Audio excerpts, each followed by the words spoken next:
penyataan menggunakan.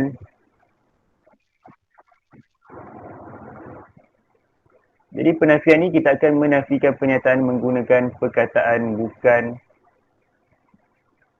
dengan perkataan tidak. Okay, jadi kita akan guna perkataan bukan dengan tidak. Okay. Nanti kita akan tengok soalan kenapa kita belajar penafian ni untuk penakulan logik. Okay, kalau kita tengok soalan pertama, dia ada contoh.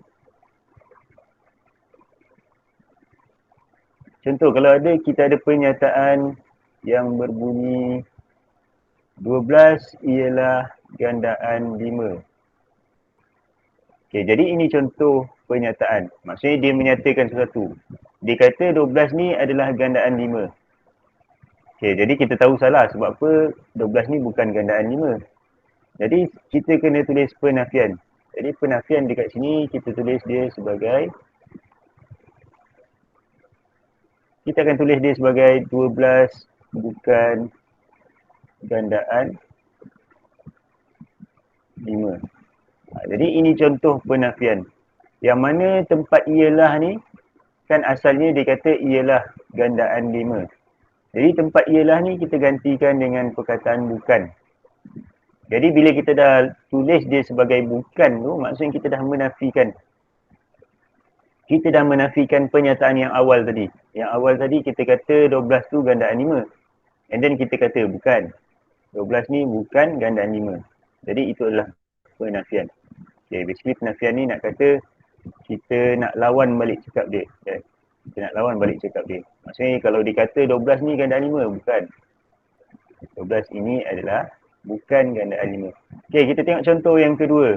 Yang kedua kita ada 41 ialah nombor perdana.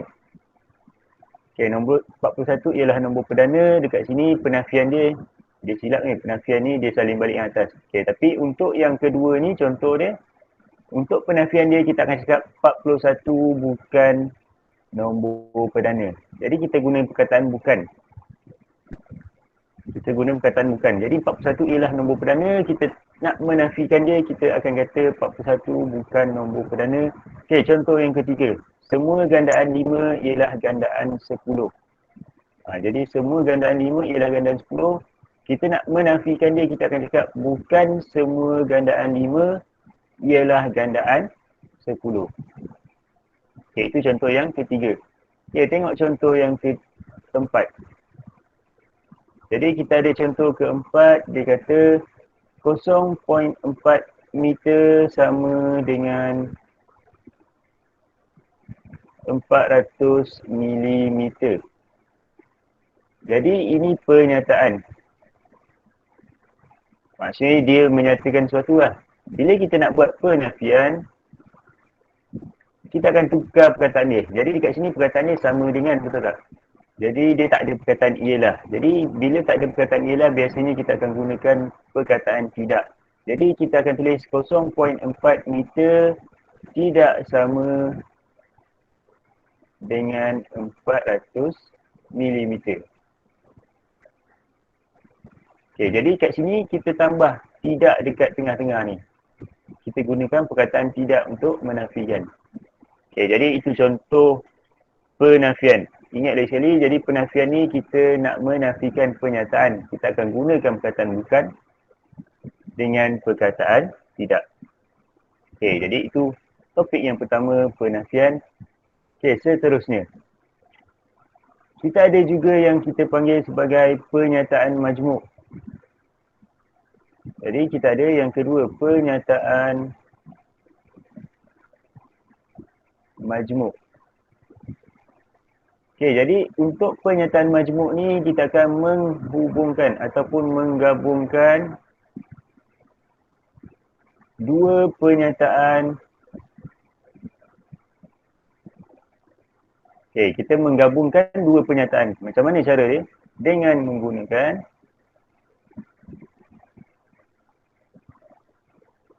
perkataan atau dan. Maksudnya kita gunakan sama ada atau, sama ada perkataan atau perkataan dan.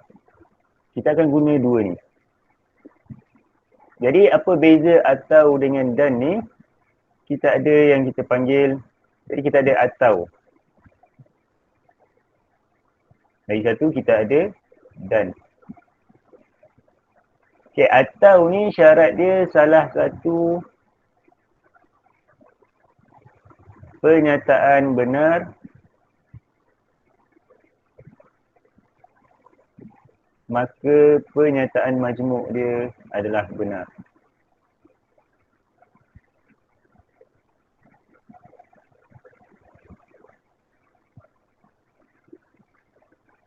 Maksudnya untuk atau ni cukup satu je betul, maksudnya betul lah semua tu. Kan?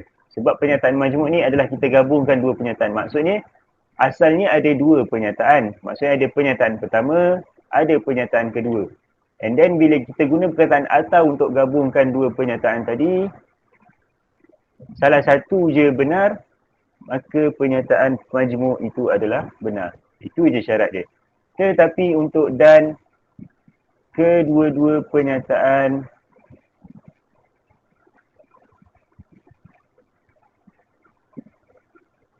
mesti benar, barulah pernyataan majmuk benar.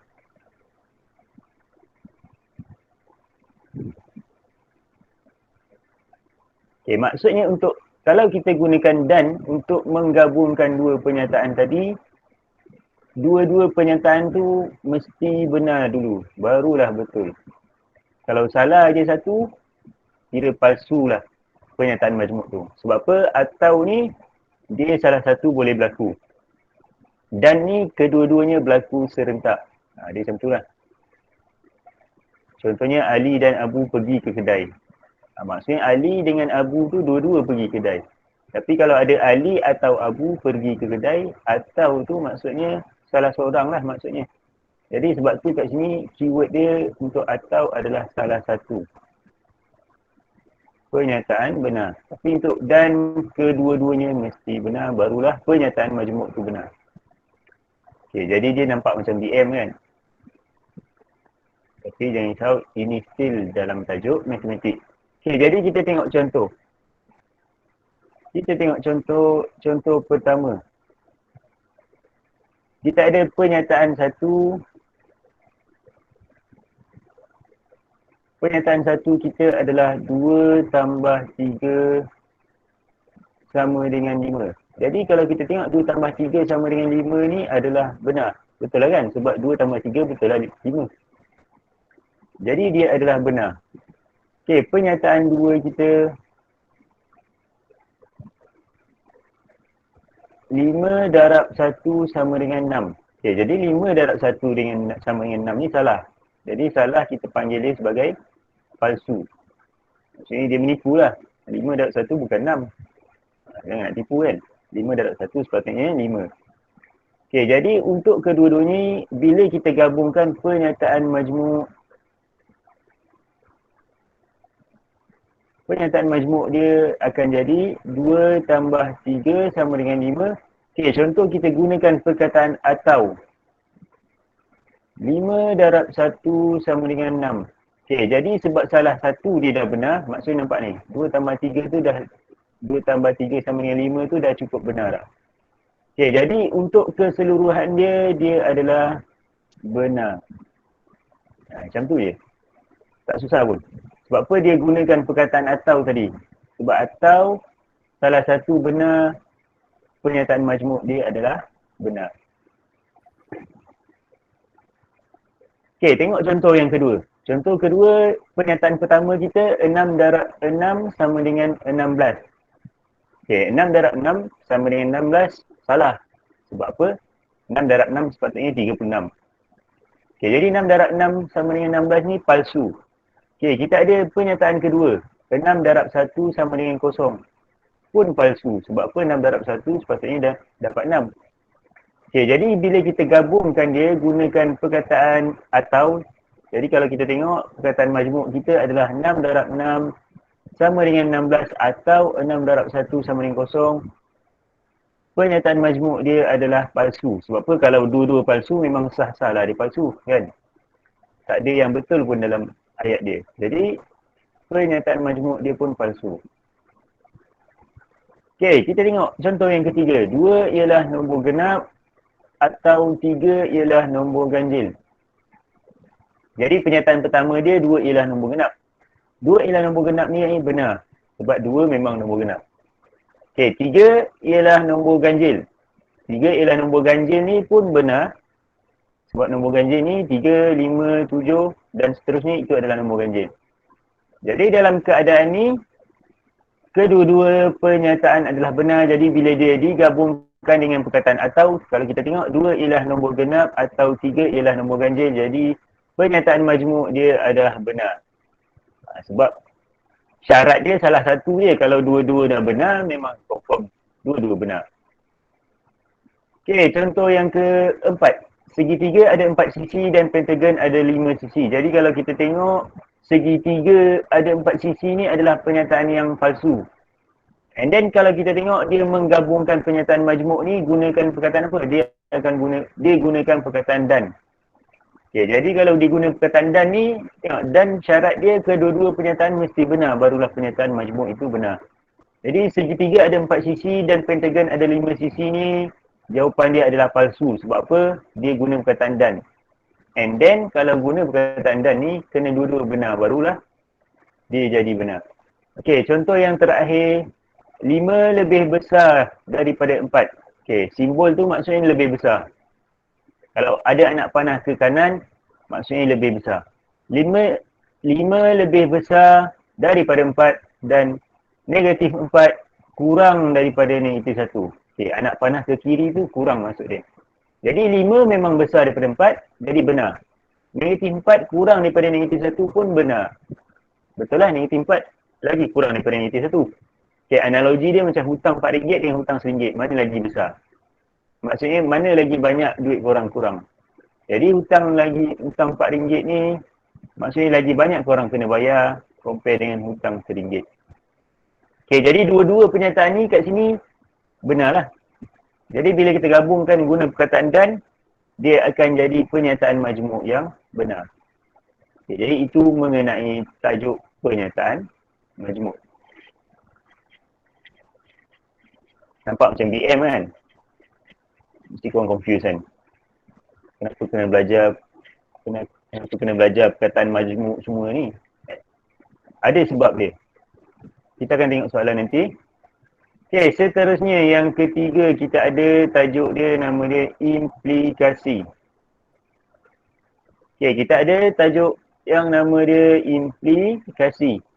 Okay, jadi implikasi, bentuk implikasi adalah pertama sekali kita ada jika P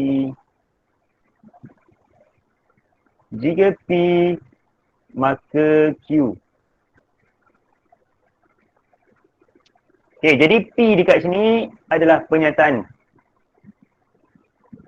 Okay, kalau kita nak tulis, dia adalah pernyataan satu lah. Maksudnya ada statement lah. Apa-apa statement, tak kisahlah dia nak cakap apa kan. Kita ada Q ni adalah pernyataan kedua. Okay, maksudnya ada dua pernyataan kat sini, kita akan tulis bentuk implikasi, kita akan tulis dia jika P maka Q. Okay, jadi P dekat sini kita panggil dia sebagai antar kejadian. Antar ke ente tak tahu lah. Saya nak sebut dia kan. Tapi dia adalah antar kejadian. Q adalah akibat. Okay. P adalah antar kejadian. Q adalah akibat. Okay, yang ni korang tak payah pening-pening lah kan. Sebab dia takkan tanya pun P tu apa. Antar kejadian ke akibat kan. Yang tu tak payah pening. Jadi maksud dia jika P maka Q. Maksudnya P ni berlaku barulah Q berlaku. Itu maksud dia antara kejadian dengan akibat ni. Okey, lagi satu, ada bentuk implikasi, dia akan ada bentuk dia macam ni. P jika dan hanya jika Q. Okey, ni bentuk dia. P jika dan hanya jika Q. Okey, jadi P ni adalah pernyataan pertama, Q ni adalah pernyataan kedua. Right, jadi bila kita nampak perkataan ni, kita boleh buat dia dalam bentuk, ada dua bentuk kita boleh bentukkan melalui perkataan ni. Implikasi pertama kita boleh tulis dia jika P maka Q. Implikasi kedua kita boleh tulis dia jika Q maka P. Okay, maksud dia kalau ada dekat soalan, bentuk soalan tu P jika dan hanya jika Q, kita boleh buat dia jadi dua implikasi. Implikasi pertama ni bentuk dia jika P maka Q. Maksudnya ambil ayat yang depan, jika ambil ayat yang depan, maka ambil yang ayat belakang. Okay, implikasi kedua ni jika isi ayat yang belakang tadi dulu, and then baru ambil yang depan. Dia terbalik macam tu je. Okay, jadi antara implikasi satu dengan implikasi dua ni kita panggil dia sebagai akas. Akas ni maksudnya berlawanan lah. Implikasi satu dan implikasi dua dia terbalik.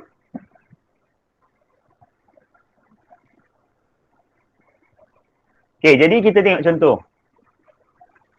Tengok contoh yang pertama. Dia kata, jika saya belajar, maka saya akan dapat keputusan cemerlang. Okay, saya ni siapa? Saya ni korang lah. Sebab korang yang nak ambil SPM nanti kan. Jika saya belajar, maka saya akan dapat keputusan cemerlang. Okay, jadi jika saya belajar tu adalah P. Maksudnya pernyataan pertama. Maka saya akan dapat keputusan cemerlang tu, saya akan dapat keputusan cemerlang itu adalah statement kedua, pernyataan kedua. Jadi itu adalah Q. Nampak bentuk dia adalah jika P maka Q. Tengok contoh yang kedua. Implikasi P jika dan hanya jika Q boleh dipisahkan kepada dua implikasi. Okay, implikasi pertama jika P maka Q, jika Q maka P. Okay, contoh ayat Brian lulus SPM jika dan hanya jika Brian lulus pada mata pelajaran BM dan sejarah. Jadi bentuk dia kalau kita tengok jika dan hanya jika. Kita boleh pisahkan dia kepada dua implikasi. Implikasi pertama adalah jika P maka Q. Maksudnya, ambil ayat yang pertama, ambil pernyataan pertama, and then maka ayat yang kedua, yang ke belakang tadi tu. Jadi, implikasi pertama kita, jika Brian lulus SPM, maka Brian lulus pada mata pelajaran BM dan sejarah. Implikasi kedua, jika Brian lulus pada mata pelajaran BM dan sejarah, maka Brian lulus SPM. Senang je kan? Ambil depan, lepas tu tulis belakang. Ambil belakang, lepas tu tulis yang depan. Okey, contoh ketiga. Jika P maka Q, akas dia adalah jika Q maka P. Okey, contohnya jika Mei-Ling minat matematik, maka Mei-Ling rajin buat latihan matematik. Okey, Mei-Ling lah. Mei-Ling yang minat matematik. Orang tak minat kan? Okey. Akas ni maksudnya kita nak buat dia terbalik. Terbalikkan ayat dia. Ambil yang belakang dulu, baru tulis yang depan. Jadi, jawapan dia, jika Mei-Ling rajin buat latihan matematik, maka Mei-Ling minat matematik. Jadi, itulah bentuk implikasi. Okay, tak banyak pun nak kena faham. Okey, yang keempat. Yang keempat ataupun subtopik yang seterusnya, kita ada yang dinamakan sebagai hujah. Kita ada yang dinamakan hujah. Right, jadi hujah ada 4 bentuk yang biasanya lah. Biasanya ada 4 bentuk. Okay, bentuk pertama. Jadi kita ada bentuk pertama yang mana bentuk dia adalah hujah satu. Jadi hujah satu ni bentuk dia macam mana? Premis satu. Semua A adalah B. Premis 2. Semua Premis 2 C adalah A. Dan kesimpulan dia C adalah B. Okay, ni bentuk dia. Nak kata ini format dia lah. Format ayat dia. Jadi A, B, C dekat sini, A, B, C dekat sini adalah pernyataan. Maksudnya A ni adalah pernyataan 1, B ni adalah pernyataan 2, C ni adalah pernyataan 3. Ada 3 ayat lah basically. Okay, tengok contoh. Tengok contoh yang pertama. Okay, soalan dia akan bagi macam ni. Dia kata tuliskan kesimpulan bagi 2 premis yang tersebut. Okay, jadi soalan dia akan tulis premis 1. Contohnya semua nombor genap boleh dibahagi tepat dengan 2. Itu contoh yang pertama. Premis 1 dia semua nombor genap boleh dibagi tepat dengan 2. Premis 2 dia 28 ialah nombor genap. Itu premis kedua. Soalan dia akan suruh buat kesimpulan berdasarkan 2 premis di atas. Okey, apa kita boleh buat kesimpulan? Kalau kita tengok bentuk dia, semua nombor genap boleh dibahagi tepat dengan 2. Okey, kita tengok contoh dulu.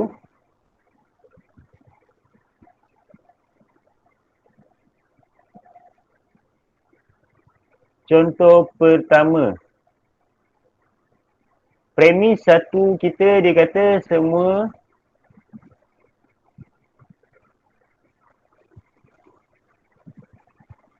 nombor genap boleh dibahagi dengan 2. Premis 2 dia adalah 28 ialah nombor genap. Jadi kesimpulan itulah yang dia nak kita buat. Kesimpulan tu yang kita kena isi tempat kosong. Okay, jadi kalau kita tengok ini adalah bentuk dia, semua A adalah B. Sebab apa? Tengok ni. Nombor genap ni, kita boleh tulis dia sebagai A. Okay, boleh dibahagi tepat dengan 2. Jadi boleh dibahagi dengan 2 ni adalah B. Jadi bentuk dia semua A adalah B. Okay, kalau kita tengok dekat bawah ni tiba-tiba ada yang baru. Tiba-tiba ada yang baru, tiba-tiba keluar nombor 28. Entah dari mana datangnya 28 ni. Betul tak? Entah dari mana dah 28 datang. Jadi 28 ni adalah C. Jadi A, B, C. Maksudnya kesimpulan, kalau kita tengok bentuk hujah pertama ni, kesimpulan kita adalah C adalah B. Maksudnya kita akan tulis jawapan dia C adalah B. Jadi jawapan dia 28 ni adalah C. Salin 28. Ambil B. Ambil pernyataan B. Jadi 28 boleh dibahagi dengan 2. Okay, jadi itu jawapan dia. Senang kan? Ini format dia. Ini bentuk format lah untuk menyenangkan korang faham jenis soalan. Sebab ada 3 sahaja biasanya bentuk hujah ni. Okay, kita tengok hujah yang kedua. Hujah kedua bentuk dia premis 1 jika P maka Q. Okay, premis 2 dia tulis P saja. Kesimpulan dia Q. Okay, maksudnya P dengan Q ni korang anggap sebagai pernyataan. P ni adalah pernyataan pertama, Q ni adalah pernyataan kedua. Jadi untuk premis kedua dia tulis P saja. Kesimpulan dia tulis sebagai Q. Okay, nampak macam simple. Jadi kita tengok contoh.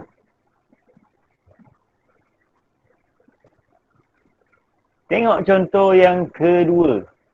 Dekat bahan korang tu, tengok contoh yang kedua. Premis 1 dia kata jika P lebih besar daripada 9, maka P tambah 9 lebih besar daripada 18. Itu premis 1 dia. Premis 2 dia kata P lebih besar daripada 9. Okay, dia nak kita jawab apa kesimpulan berdasarkan ayat yang kita boleh buat ni. Okay, jadi kalau korang tengok P lebih besar daripada 9 ni, ini adalah P lah. Bentuk P. Maka P tambah 9 lebih besar daripada 18. Itu adalah Q. Okay, ini adalah Q. And then dia salin balik P. Untuk premis kedua dia salin balik P. Okay, jadi sepatutnya kesimpulan kalau ikut contoh dia, kalau kita ikut bentuk hujah kedua ni, kesimpulan kita jawapan dia adalah Q. Jadi ambil je pernyataan Q tadi. Jadi tulis jawapan dia P tambah 9 lebih besar daripada 18. Jadi itu jawapan dia. Simple je. Okay, itu hujah yang kedua kan. Hujah yang kedua. Jika P maka Q, premis 2 P, kesimpulan Q. Ingat bentuk dia. Tak ingat pun tak apa sebab kalau korang dah biasa jawab soalan, sebenarnya dah boleh nampak dah bentuk dia. Okay, hujah yang ketiga, hujah yang terakhir.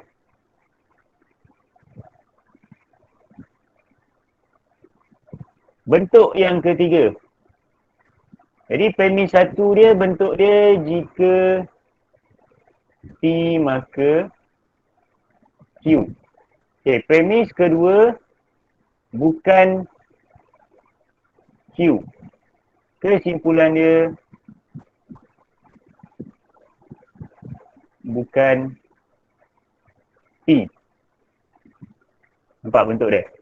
Jika P maka Q. Maksudnya ada dua pernyataan kat situ. Premis kedua dia kata bukan Q. Maksudnya dia ambil pernyataan yang belakang. Lepas tu dia kata bukan. Bukan Q. Okay, untuk kesimpulan kita jawablah bukan P. Maksudnya kita ikut yang atas. Dia kata bukan. Jadi kesimpulan kita ambil bukan.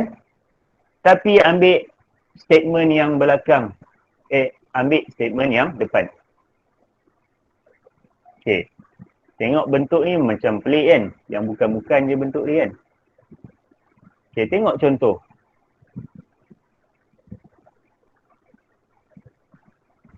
Tengok contoh yang ketiga.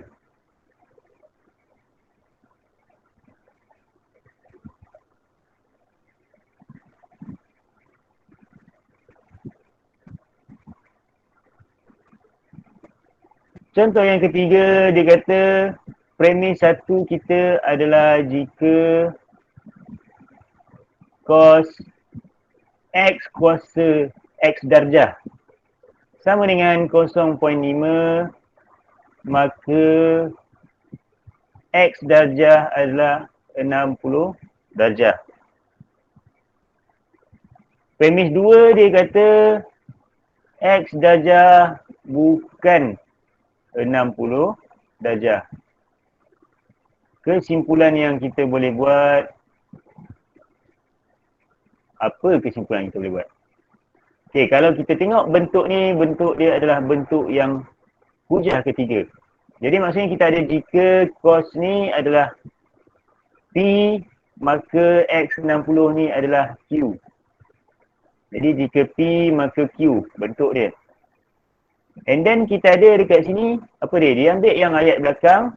Nampak dia ambil yang ayat belakang tapi kat situ ada pangkah dekat situ. Dia tulis sama dengan pangkah. Bila sama dengan pangkah ni maksud dia bukan. Bukan ataupun tidak.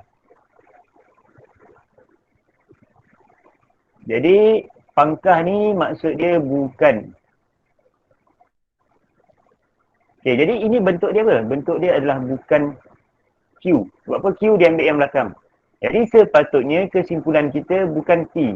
Kita ambil ayat yang depan. Maksudnya jawapan kita tulis dia adalah salin ayat yang depan, cos X darjah sama dengan 0.5. Tapi kita tulis dia sebagai bukan. Maksudnya pangkah dekat sama dengan tu. Kita pangkah dekat sama dengan tu.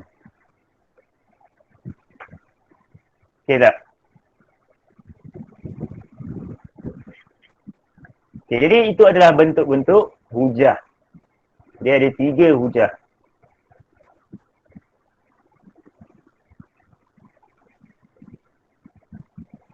Ada 3 hujah dekat situ.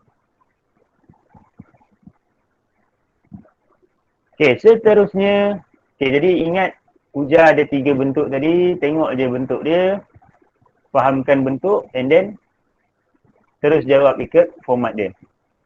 Okey, seterusnya kita ada lagi yang kita panggil sebagai hujah induktif dengan hujah diduktif. Okey, tadi kita belajar hujah secara general. Okey, seterusnya kita ada yang kita panggil sebagai hujah. Tapi hujah ni kita boleh bahagi kepada dua. Hujah yang pertama nama dia hujah induktif. Hujah yang kedua kita panggil dia sebagai hujah diduktif.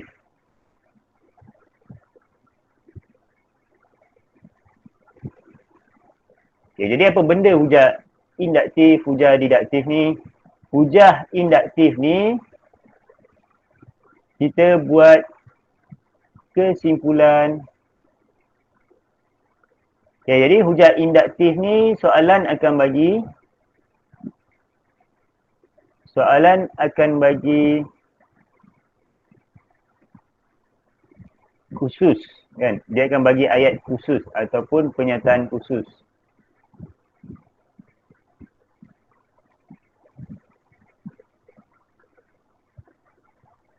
Jawapan kena tulis dalam bentuk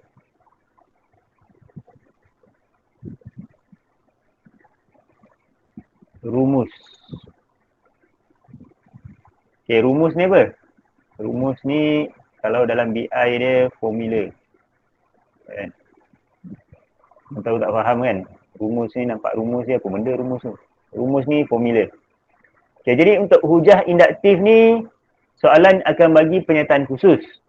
Kita kena jawab dalam bentuk rumus, bentuk formula. Okay, seterusnya kita ada hujah diduktif.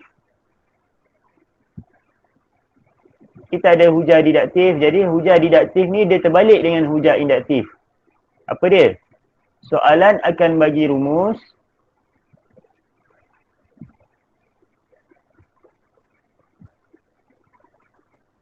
Jawapan kena gunakan rumus untuk kira kesimpulan. Maksudnya hujah diduktif ni dia akan bagi satu formula. Okey, jawapan kita kena guna formula tadi, guna maklumat yang dia bagi, kira formula tu. Maksudnya dia akan bagi general and then kita bagi dia secara khusus. Dia macam tu. Okay, jadi basically untuk diduktif ni dia adalah umum kepada khusus. Tetapi untuk hujah induktif ni dia khusus kepada umum. Dia terbalik. Apa benda khusus, apa benda umum tu tak apa, kita akan tengok. Mantau korang tak faham kan, pagi-pagi dah belajar pasal khusus umum. Dengan tak bangun lagi apa semua kan. Okay, kita tengok contoh.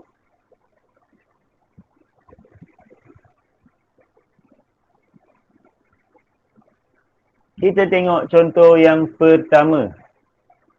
Tengok dulu contoh pertama, hujah induktif.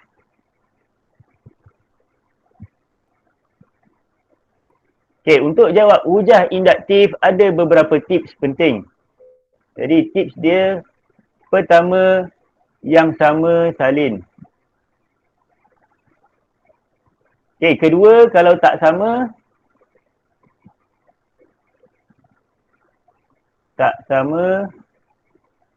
tulis dia sebagai N. N ni make sure adalah nombor berurutan. Okay, apa benda tu? Apa maksud tips tu? Okay, kita tengok contoh. Tengok contoh barulah kita faham, betul tak? Jadi contoh pertama. Soalan dia kata buat satu kesimpulan.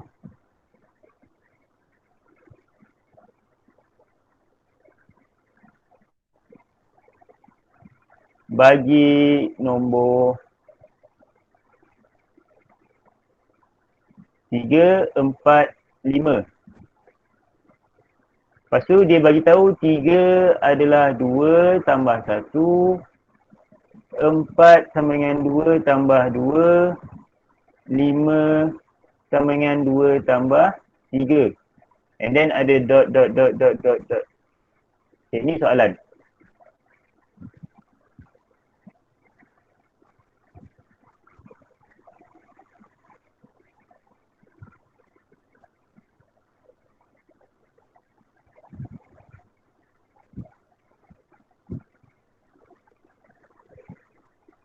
Okay, jadi soalan dia bentuk dia macam ni. Okay, jadi macam mana nak jawab jawapan dia? Okay, jadi tips dia yang sama salin, yang tak sama tulis sebagai N. Tulis dalam bentuk nombor berturutan. Okay, sekarang ni dia kata buat satu kesimpulan bagi nombor 3, 4, 5. Jadi 3, 4, 5 ni kita dah tak tengok. Yang kita tengok yang sebelah kanan ni je. Yang dalam kotak yang cikgu buat dalam kotak ni. Kita akan tengok yang sebelah kanan ni je. Okay, jadi tengok yang dalam kotak ni saja. Tengok 2 tambah 1, 2 tambah 2, 2 tambah 3. Apa benda 2 tambah 1, 2 tambah 2, 2 tambah 3 tu? Itulah penerangan bagi 3. Okay, jadi 3, 4, 5 ni adalah satu benda. And then ada sama dengan ada 2 tambah 1. Jadi dia macam tengah describe pasal orang lah. Jadi 3 ni kalau kita anggap sebagai orang. Contoh kita letak nama dia Ali. Jadi Ali sama dengan adalah description dia dekat sebelah kanan. Jadi dia macam tu.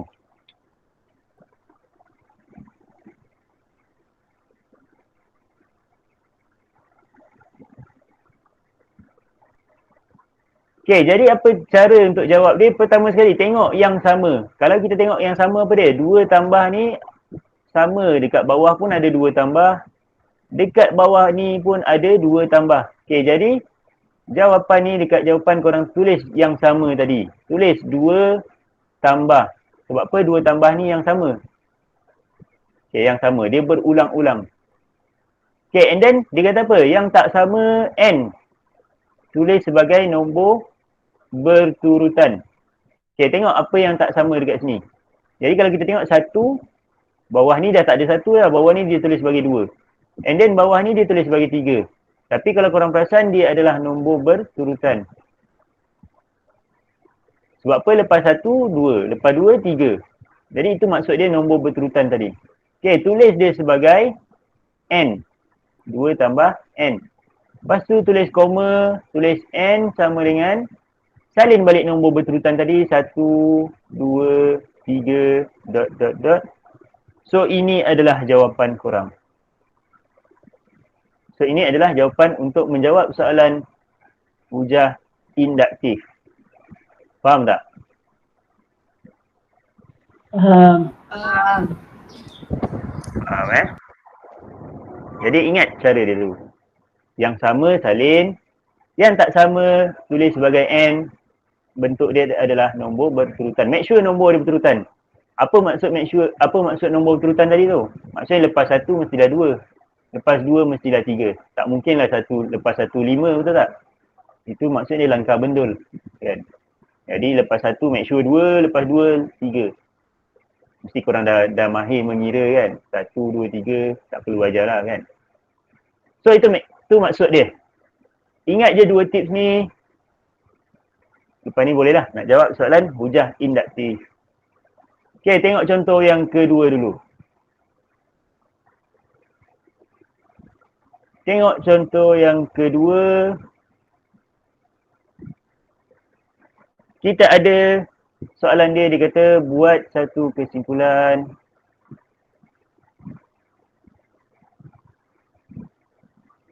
Bagi nombor negatif 16, negatif 9, 47. Dot. Okay, jadi dia bagi tahu negatif 16 sama dengan 8 kuasa 0 tolak 17. Negatif 9 sama dengan 8 kuasa 1 tolak 17. 47 sama dengan 8 kuasa 2 tolak 17. Lepas tu ada dot. Okay, macam mana nak jawab soalan ni? Ingat je tips. Sentiasa ingat tips. Jadi jawapan kita, pertama sekali tengok yang sama. Okay. Tengok dekat mana? Tengok dekat dalam kotak ni je. Tak payah tengok dekat tempat lain. Tengok yang sama. Nampak 8 ada dekat sini, sini pun ada 8, sini pun ada 8. Lepas tu tolak 17 ada dekat sini, sini ada tolak 17, sini pun ada tolak 17. Salin je dulu yang sama tadi. 8 tolak 17. Okay, tips kedua apa? Salin yang tidak sama, kan, yang tak sama tadi tu. Tapi dia berturutan. Kalau korang tengok, 0, 1, 2. Dia tak sama tapi dia berturutan. Tulis sebagai N. 8N tolak 17, lepas tu koma N. Tulis nombor berturutan tadi. 0, 1, 2, dot. Jadi tu cara dia. Okay, maksud dia yang 8 tolak 17 ni adalah yang sama. Jadi sebab tu kita salin dia. N ni adalah nombor berterutan. Jadi sebab tu kita tulis dia sebagai N. And then yang tepi ni pun wajib juga tulis. Tulis N sama dengan 0, 1, 2, dot. Dot pun wajib tulis. Okay, fahim tu? Bukan, orang perempuan. Fahim tu nak? Fahim nak, Betul. Jadi itu contoh 2. Simple je kan, nampak macam senang. Okay, tengok contoh yang ketiga. Kita ada satu contoh lagi kat sini.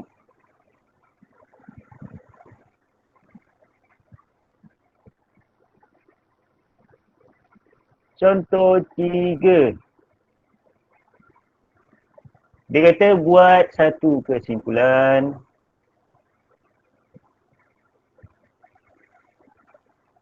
Bagi nombor 21, 24, 29. Okay, 21 dia kata adalah 20 tambah 1. 24 dia kata 20 tambah 4.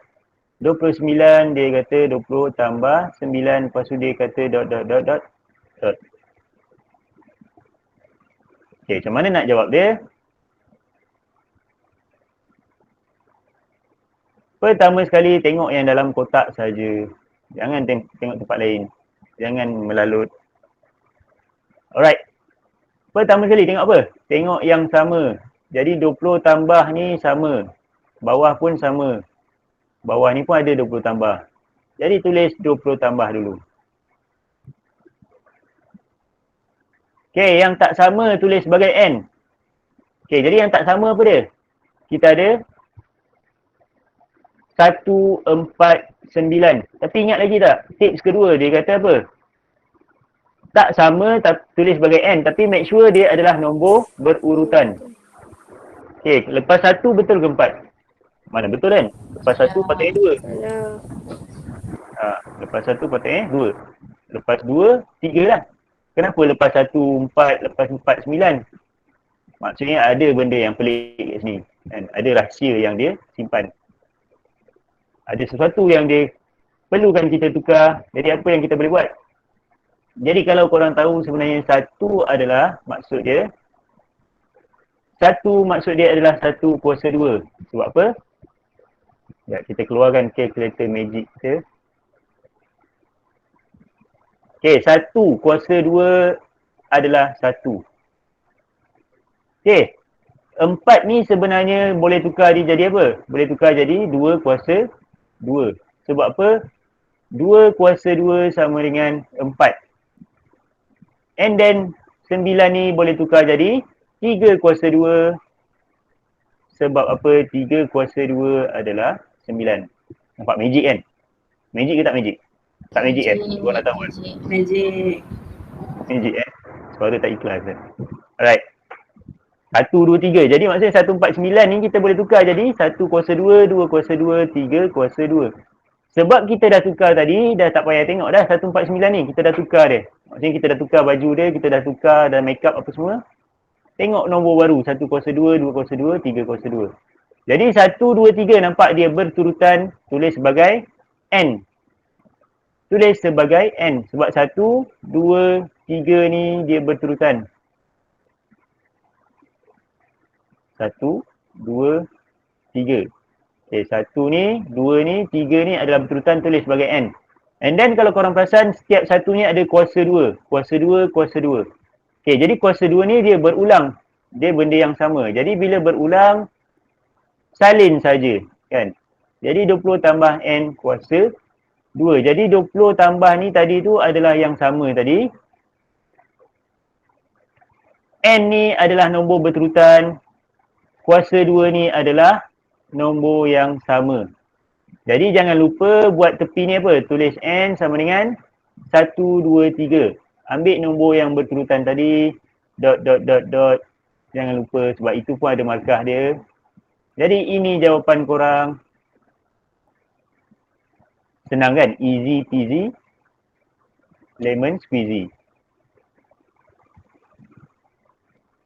Okay. Ada soalan untuk hujah induktif. Boleh faham semua? Boleh. Boleh Faham. Bagus. Senang je kan? Tapi tak tahulah kalau ada soalan boleh jawab ke tak kan? Boleh jawab tak kalau ada soalan? Hujah induktif. InsyaAllah. Oh, semangat sikit. Okay, jadi kita ada tadi tu hujah induktif. Ingat lagi hujah induktif apa maksud dia? Hujah induktif ni dia bagi pernyataan khusus. Ini khusus lah ni maksud dia. Sebab apa khusus? Sebab dia bagi tahu 21 ni apa dia? 21 ni 20 tambah 1. 24 ni 20 tambah 4. 29 ni 20 tambah 9. Itu adalah pernyataan khusus. Sebab dia ada detail dia yang mendalam. Maksudnya 21 tu dia bagi tahu 20 adalah tambah 1. Seterusnya kita ada yang kita panggil hujah didaktif. Okay, tengok hujah didaktif.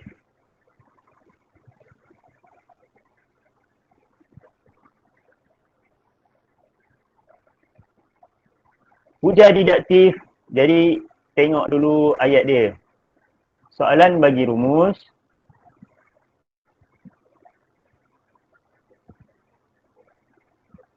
Cari jawapan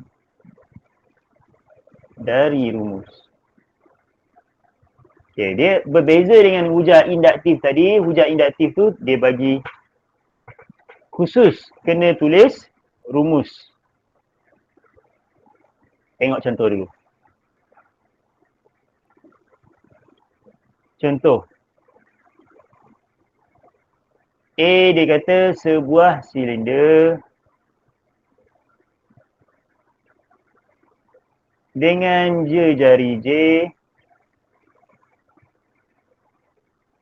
dan tinggi H mempunyai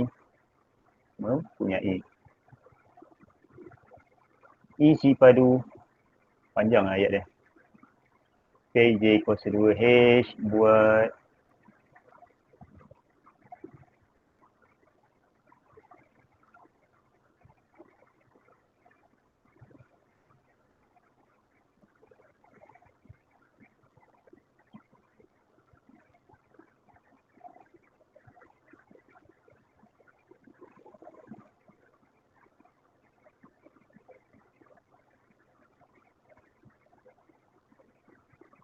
okey ni. Ni adalah dia punya soalan.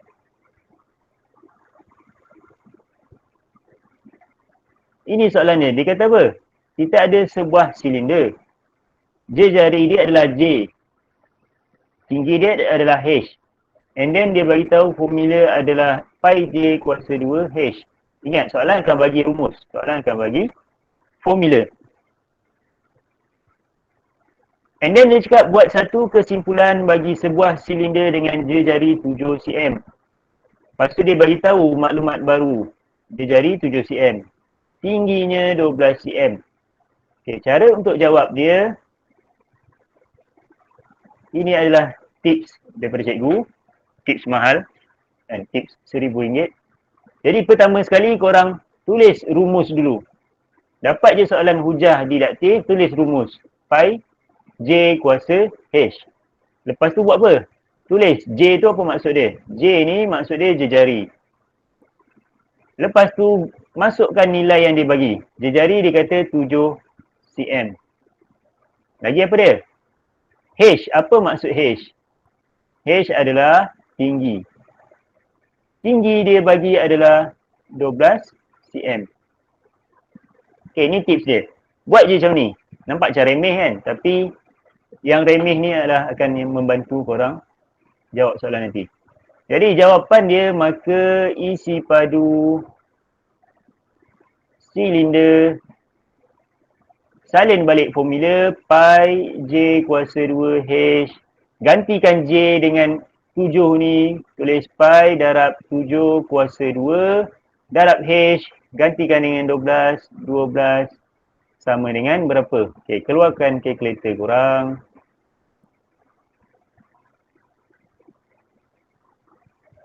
Tekan pi darab dengan J, J adalah 7 kuasa 2 darab dengan 12 sama dengan, jawapan dia adalah 588 pi. Ataupun kalau korang nak tekan dia punya titik perpuluhan pun boleh, jadi dia akan dapat jawapan 1847.2565. 1847.2565. So ini adalah jawapan korang. Jadi ini adalah hujah didaktif. Dia bagi rumus, dia bagi maklumat, dia nak kita buat apa? Dia buat kesimpulan berdasarkan rumus tadi tu. Senang kan? Tak susah pun. Matematik ni senang. Senang kot kan? Senang ke tak? Yelah. Yelah. Biasa je. Biasa-biasa je. Tak senang, tak susah. Tapi dia menyusahkan, betul? Betul. Betul. Kan? Laju betul. Okay, tengok contoh B. B ni dia kata suatu poligon dengan N sisi mempunyai jumlah sudut kedalaman.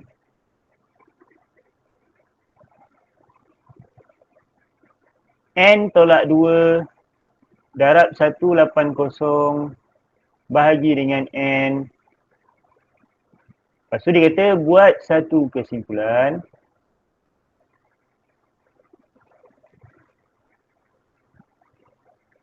berkenaan sudut pedalaman bagi sebuah pentagon.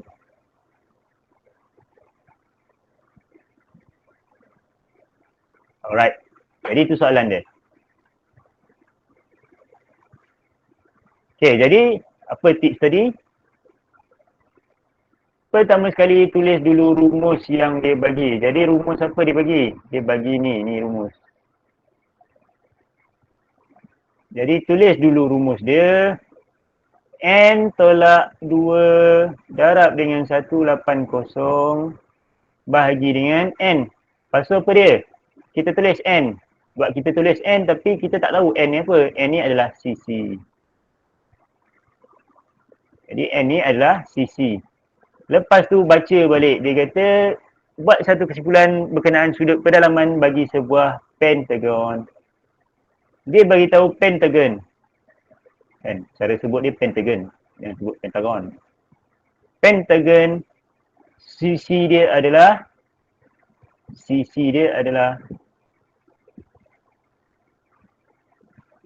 N dia adalah 5. Sebab apa? Pentagon bentuk dia macam mana? Bentuk dia macam ni. Dia bentuk macam rumah. 1, 2, 3, 4, 5. Jadi ada 5 sisi dekat situ. Dia kata buat apa? Buat kesimpulan berkenaan sudut pedalaman. Jadi tulis sini sudut pedalaman.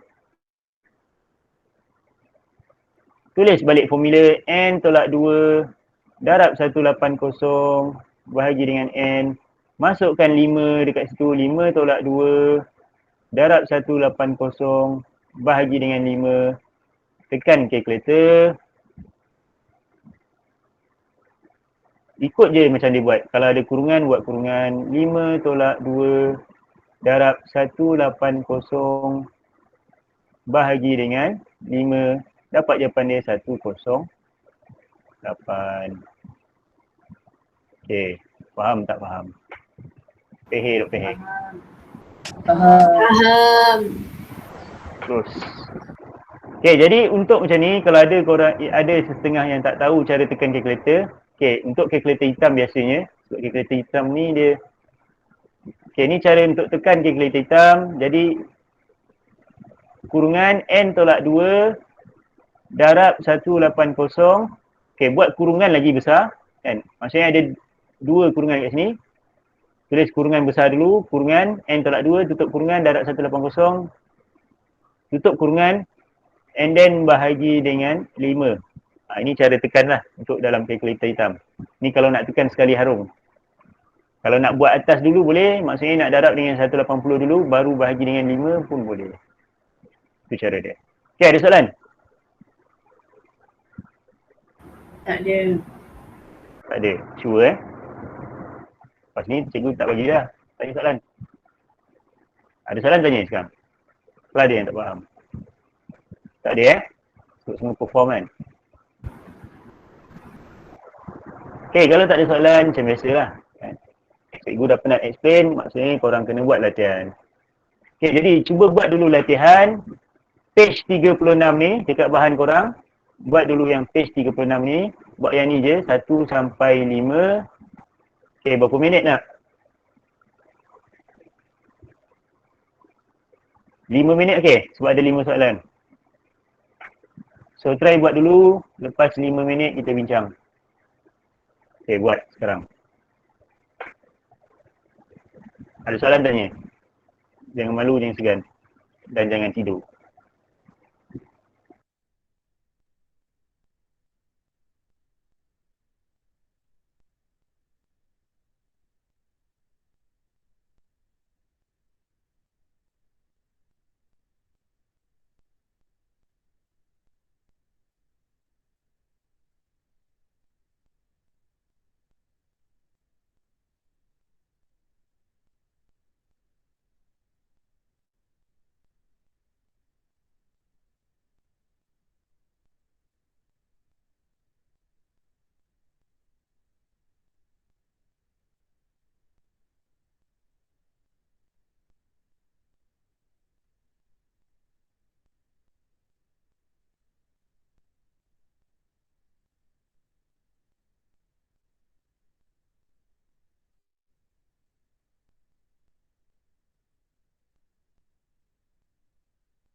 Okay, macam mana? Dah siap ke?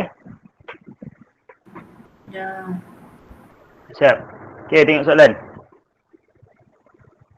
Okay, soalan ni kita tulis satu kesimpulan bagi setiap hujah didaktif berikut untuk membentuk satu pernyataan yang sah dan munasabah.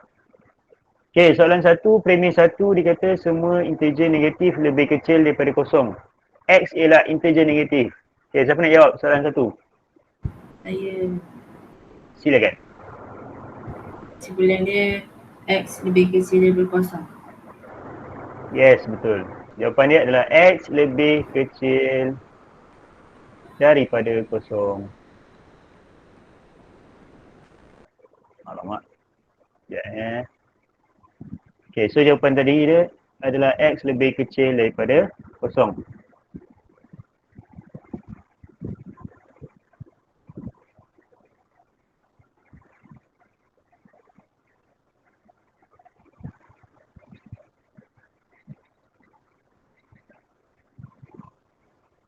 Okay, so nombor satu kesimpulan dia X lebih kecil daripada kosong. Okay, kalau tengok bentuk dia bentuk hujah satu. Okay, tapi kalau korang tak nak guna bentuk hujah tu pun tak apa. Sebab apa? Kalau kita tengok semua integer negatif lebih kecil daripada kosong, X ialah integer negatif. Maksudnya dia ada perkataan baru X and then dia ambil statement yang depan. Dia ambil kenyataan yang depan. Lepas tu kesimpulan kita ambil pernyataan yang belakang, kita tambah perkataan X dekat depan dia. Jadi X lebih kecil daripada kosong. Itu jawapannya. Okay, nombor dua. Siapa nak cuba? Semua sudut tirus adalah... silakan. PQR kurang daripada 90 darjah. PQR, sudut PQR kurang Daripada 90 darjah. daripada 90 darjah. Yes, betul. Itu jawapannya. Nombor dua, PQR kurang daripada sudut 90 darjah. Okay, sama juga Dia ambil yang depan dekat premis 2, jadi kesimpulan kita ambil sahaja yang belakang. Tambah perkataan PQR. Nombor 3, any volunteers.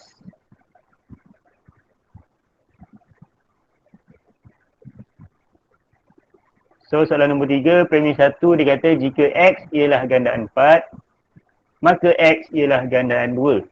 Premis 2 dia kata 28 ialah gandaan 4. Okay. Mari, siapa nak cuba jawab? Cubalah, jangan malu. Siapa nak cuba? Ya. Alright. 28 ialah gandaan 2. 28 ialah gandaan 2. Yes, betul. Jawapan yang betul 28 ialah gandaan 2. Nombor 4. Saya. Silakan. Poligon ialah bukan sebuah oktagon. Poligon Bukan sebuah oktagon. bukan sebuah oktagon. Okey, dah nak betul lah. Cuma kamu tertinggal satu perkataan. Kamu kena tulis polygon Q. Sebab apa? Sebab premis 2 dia bagi tahu polygon Q tidak mempunyai 8 sisi. Jadi dekat kesimpulan pun kita kena sebut polygon Q tadi tu. Okay? Tapi tak apa, thank you kerana mencuba. Tadi Atikah Okay, thank you. So, sebab apa Sebab dia kata jika sebuah poligon ialah sebuah oktagon, maka poligon itu mempunyai 8 sisi. And then premis 2 ni dia bagi tahu poligon Q tidak mempunyai 8 sisi. Jadi untuk kesimpulan, korang kena sebut juga Q tadi tu, poligon Q bukan sebuah oktagon. Sebab biasa, maksudnya dia tengah cerita tentang poligon Q berdasarkan premis 1. Jadi untuk kesimpulan pun kita kena tulis Q tadi tu. Okay. Okay, nombor 5. Soalan last untuk ini. Soalan 1. Cepat. Siapa yang nak cuba diperalug-alugan? Saya. Alright. X bukan faktor bagi Y. X bukan faktor bagi Y. Yes, betul. Jawapan dia X bukan faktor bagi Y. Okay, jadi yang ni sebab dia bukan, tidak, jadi kita kena sama juga. Untuk premis 2 nampak dia kata Y tidak boleh dibagi tepat dengan X. Jadi untuk kesimpulan kita ambil statement yang depan, ambil kenyataan yang depan, tapi kita kena buat dia sebagai penafian. Sebab tu awal tadi kita belajar penafian. Jadi nombor 5 jawapan dia X bukan faktor bagi Y. Okay, ada soalan? Untuk soalan page 36. Tak ada semua boleh jawab kan? So far cikgu nampak korang semua boleh jawab. Maksudnya korang Boleh. faham. Okay, boleh. Terus. Jadi kalau boleh macam biasa sambung soalan page 37. Ke dah siap dah? Mesti belum kan? Okay, sambung soalan page 37. Ada 6 soalan. So 6 soalan, 6 minit. Ada soalan, boleh tanya.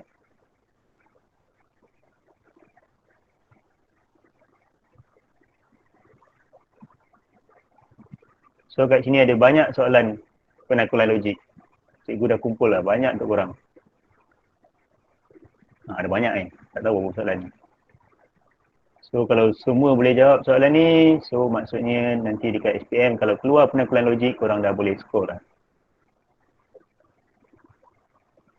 Penakulan logik ni antara topik yang mana boleh kata dia bagi markah senang lah.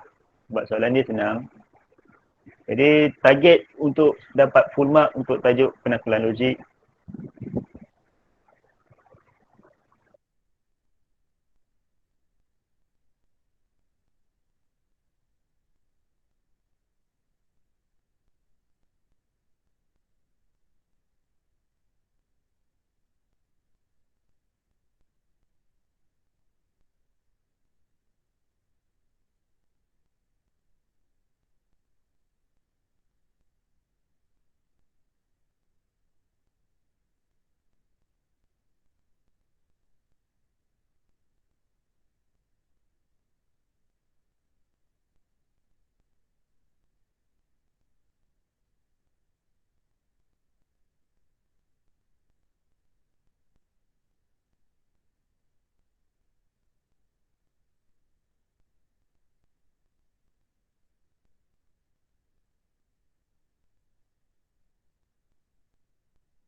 Dah siap ke?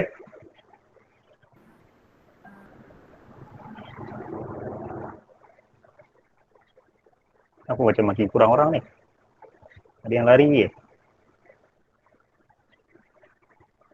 Okay, boleh bincang? Dah siap eh? Boleh. Boleh. Okay. Okay, kita bincang. Soalan 1. Premis 1 tak ada, tapi premis 2 ada. Premis 2, A darab 10 kuasa 5 ialah nombor PY. Kesimpulan 1A adalah antara 1 dan 10. Okay, siapa nak cuba?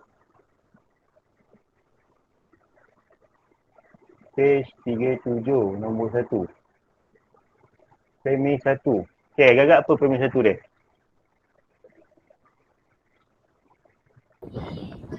Jika Okay. A darab 10 kuasa 5 ialah nombor Y, maka 1 lebih kecil daripada A lebih kecil daripada 10. Yes, betul. Okay. Jika A darab 10 kuasa 5 ialah nombor PY,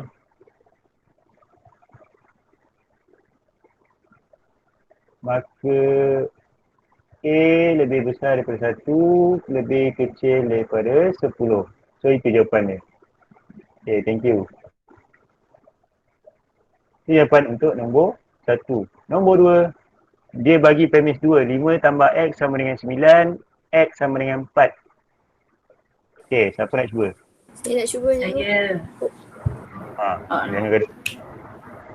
Okay, siapa dulu? Jangan gaduh. Saya dah. Silakan. Alright. Jika 5 tambah X sama dengan 9, maka X sama dengan 4. Yes, betul. Jika 5 tambah X sama dengan 9, maka X sama dengan 4. Itu nombor 2. Nombor 3. Okay. Jawab. Cepat jawab. Tadi berebut. Sekarang tak ada dia lah. Saya. Alright. Silakan. Jika poligon ialah sebuah heksagon, maka poligon mempunyai 6 sisi. Poligon. Okay. Lagi sekali boleh ulang. Jika poligon ialah sebuah heksagon, Okay. maka poligon mempunyai 6 sisi. Polygon. Okay. Okay, dah nak betul lah. Cuma kamu tak mention polygon M tadi tu. Jadi kamu kena mention polygon M. Okay, jadi ni jawapan dia. Jika polygon M mempunyai 6 sisi, maka polygon M ialah hexagon. Okay, tak apa. Kamu just tertinggal perkataan M tu je. Tapi tak apa, dah nak betul lah tu. Right, thank you. Nombor 4. Siapa nak cuba? Nombor 4 ni dia taklah susah sangat. Tapi bentuk dia lain. Kenapa tak nak cuba dah? Tadi yang senang berebut kan? Yang ni tak nak cuba? Cuba. Salah tak apa. Jadi, silakan. Jika X ialah gandaan 9, maka X ialah gandaan 3. Jika X ialah gandaan 9, X ialah gandaan 3. Okay. Thank you. Tapi sebenarnya kurang tepat sikit. Sebab apa? Sebab kalau kita tengok bentuk ni adalah bentuk hujah yang pertama. Hujah pertama. Sekejap. Saya cari. Dia adalah bentuk hujah pertama. Sebab kalau kamu tengok, dia ada C adalah A, C adalah B. Jadi 108 tu adalah C. Gandaan 9 tu adalah A. 108 adalah gandaan 3 tu adalah C adalah B. Jadi sebenarnya jawapan dia adalah mana tadi? Okay, nombor 4 jawapan dia adalah untuk premis 1, semua gandaan 9 ialah gandaan 3. Okey. Tapi tak apa. Thank you kerana mencuba. Kalau tak cuba kita tak tahu kan kita betul ke tak. Okey. Jadi jawapan dia semua gandaan 9 ialah gandaan 3. Sebab apa? Kalau kamu tengok 108 tu nombor baru. Ialah gandaan 9. 108 ialah gandaan 3. Jadi kalau kamu nampak dua benda perkataan macam tu, kan? Kita punya premis satu adalah semua gandaan 9 adalah gandaan 3. Okey, faham tak? Ada soalan untuk nombor 4?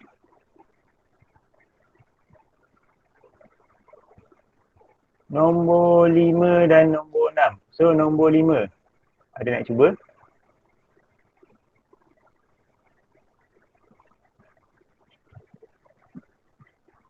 Kalau tengok nombor 5, premis 2 dia kata theta bukan 45 darjah, tan theta bukan 1. Jadi itu kesimpulan dia. Jadi yang dia minta adalah premis 1. Okay, agak-agak macam mana? Cuba je. Salah, cikgu tak marah.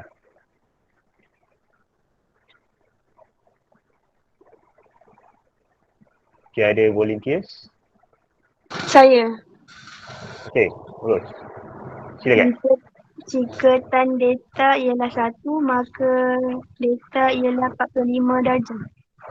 Yes, betul. Jika tan theta adalah 1, maka theta ialah 45 darjah. Okay, jadi kalau kita perasan ni bentuk dia adalah bentuk hujah yang ketiga yang mana bukan Q, bukan P. Maksudnya bila kita nak buat premis 1, tulis jika ambil yang belakang tan theta sama dengan 1, maka ambil yang premis 2, maka theta sama dengan 45. Lagi satu sebab premis 2 dengan kesimpulan dia buat bukan, kita buat positif sahaja untuk premis 1. Okey, akhir sekali nombor 6. Nak cuba boleh cuba.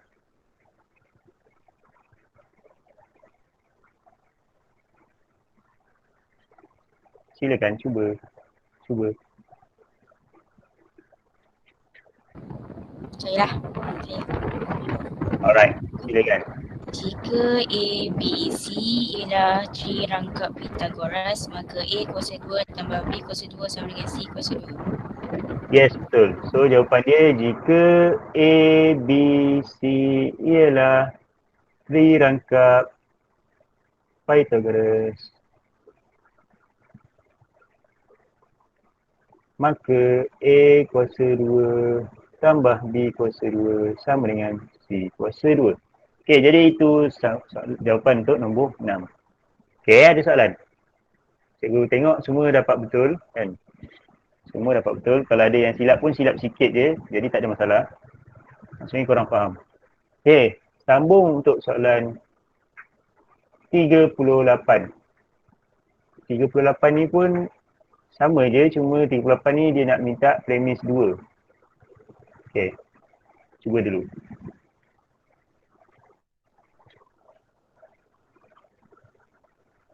Jadi kebiasaan ni soalan macam ni akan keluar kertas 2 lah. Kertas 2 kita akan dapat 2 atau 1 markah untuk satu soalan. Jadi kena biasakan dengan bentuk-bentuk soalan macam ni. Okey, cuba dulu.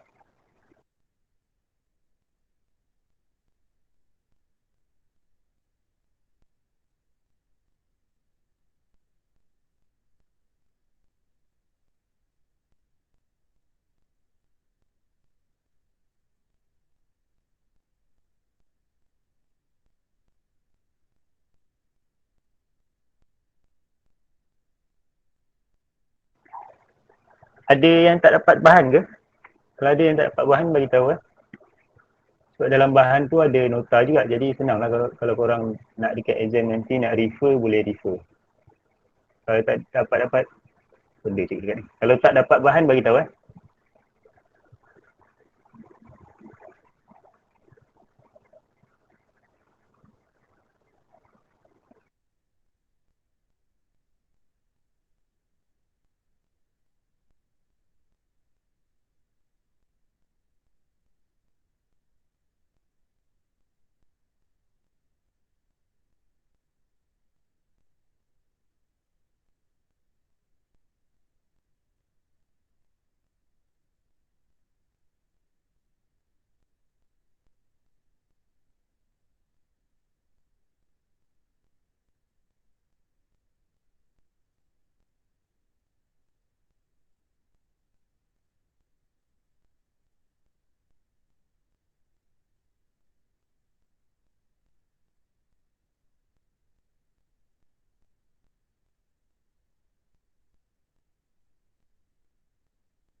Dah siap ke?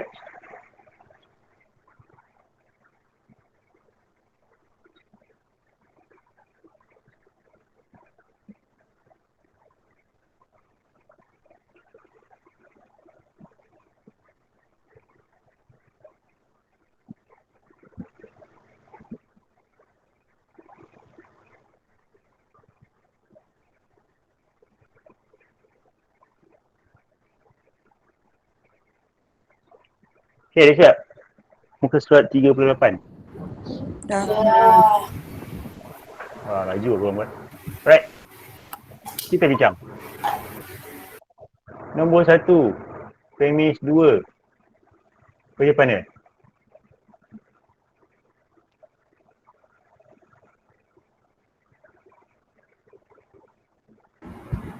Dua-dua boleh dibahagi tepat dengan 2. Yes, betul. 22 boleh dibahagi tepat dengan 2.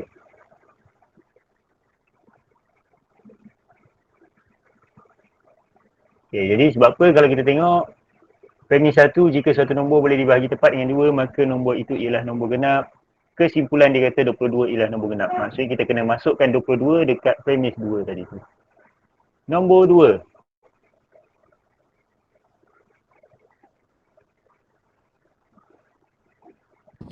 Poligon K bukan segi 4 selari. Poligon K bukan segi 4 selari. Yes, betul. Jadi nombor 2, poligon K bukan segi 4 selari. Sebab apa kalau kita tengok dia punya kesimpulan, dia ambil pernyataan yang depan tapi dia buat penafian. Jadi premis 2 kita ambil pernyataan yang belakang, buat penafian. Nombor 3. ABC ialah segitiga. ABC ialah segitiga. Yes, betul. ABC ialah sebuah segitiga. Yang ni dia direct je. Sebab apa? Kalau kita nampak kesimpulan dia ada perkataan ABC. Jadi premis 2 kita kena letak perkataan ABC and then ambil pernyataan yang depan. Nombor 4. 23 ialah nombor perdana. Yes, betul. Nombor 4, 23 ialah nombor perdana. Dan akhir sekali, siapa nak cuba?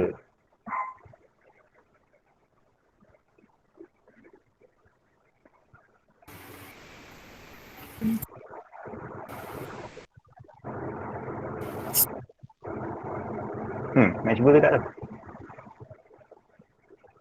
Nak cuba, silakan. Saya try aja. Okay, cuba try. P ialah nombor ganjil. P ialah nombor ganjil. Yes, betul. P ialah nombor ganjil. Alright. Jadi untuk page 38 ni semua dapat betul. Kan? Jadi bagus. Maksudnya korang dah faham bentuk-bentuk hujah.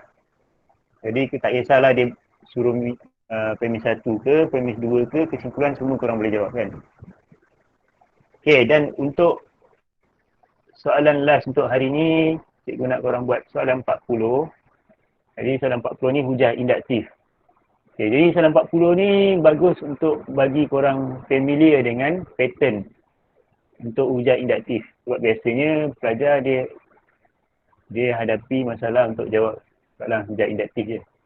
Okay, cuba dulu buat soalan ni. Page 40 ni. Jadi ni soalan last untuk hari ni lah. Tapi buat dulu. Bukan maksudnya soalan last terus left kan. Cikgu perasan ada beberapa orang dah left ni. Semua lari ni. Okay, cuba buat dulu.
Cikgu, Yes.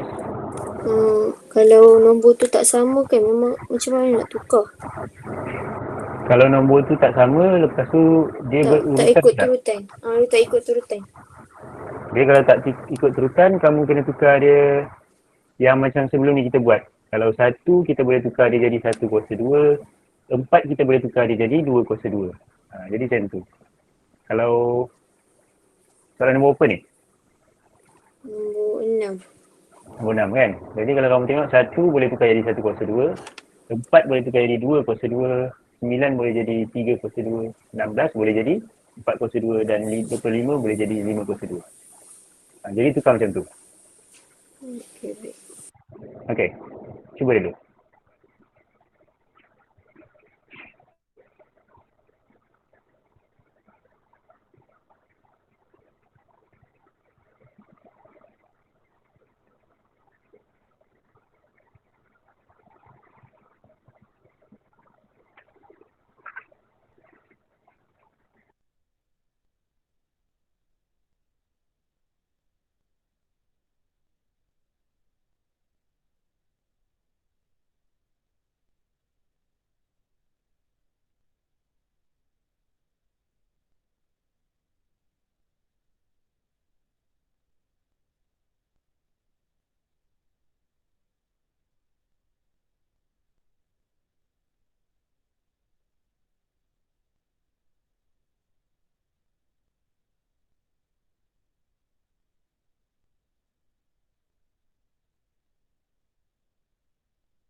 Okay, jadi sambil-sambil korang buat tu, kita tengok contoh ya. Yang page 40 ni kita ada contoh. Yang mana contoh dia kata 4, 7, 10, 13, 16.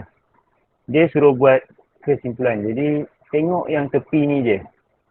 Nombor yang dia bagi tahu tu maksudnya nombor yang ni kita tak tengok. Jadi kalau kita nampak 4 tambah 3, 4 tambah 3, 4 tambah 3, 4 tambah 3, jadi ada banyak persamaan kat sini. Jadi 4 tambah 3 ni dia salin saja. Jadi 4 tambah 3.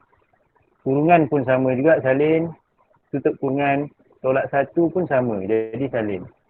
And then 1, 2, 3, 4, 5 ni dia tak sama. Tulis sebagai N. Jadi ni jawapan dia. 4 tambah 3 tutup kurungan N tolak 1. Jangan lupa untuk tulis N. 1, 2, 3, 4, 5. Tulis nombor yang berterutan tadi tu. Okay, jadi ni contoh dia lah. 1, 2, 3, 4, 5 ni yang tak sama. Tolak 1 dengan kurungan ni semuanya sama. Jadi salin balik. Itu contoh. Jadi untuk soalan 1, 2, 3, 4, 5 sampai 8 korang buat cara yang sama.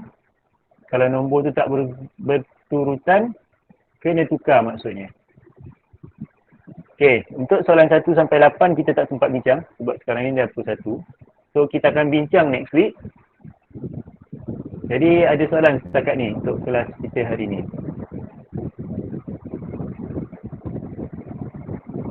Saya nak tanya. Okey, silakan. Cikgu, boleh ke dalam pola nombor ni kan ada 2N? Dalam jawapan Ada tu 2N. ada 2N. Boleh? Boleh jadi? Boleh jadi ada 2N. Okay, ada soalan lagi? Ada soalan tanya? Sebelum kita habiskan kelas kita. Semua tak sabar nak habis Tak ada Tak ada soalan? Sure? Yakin? Cikgu, Okay. kiranya kalau dalam satu soalan tu ada dua gandaan yang sama, yang berterutan tu, 1, 2, 3, 1, 2, 3 tu, kiranya dua-dua tu N. Yes, betul. Dia boleh jadi ada 2N kat situ maksudnya. Ada banyak N pun boleh jadi kan. Jadi jangan pelik lah kalau korang punya jalan kira kenapa ada banyak N kan. Mungkin. So betul. Terima kasih. Okay, sama-sama. Okay, kalau tak ada soalan yang lain, jadi kita tamatkan kelas kita hari ni. Kita akan bincang next week So, kita sudahi kelas kita hari ni. Thank you and Assalamualaikum. Jumpa next week. Waalaikumsalam Terima kasih cikgu. warahmatullahi wabarakatuh. Terima kasih Sir. Sama-sama.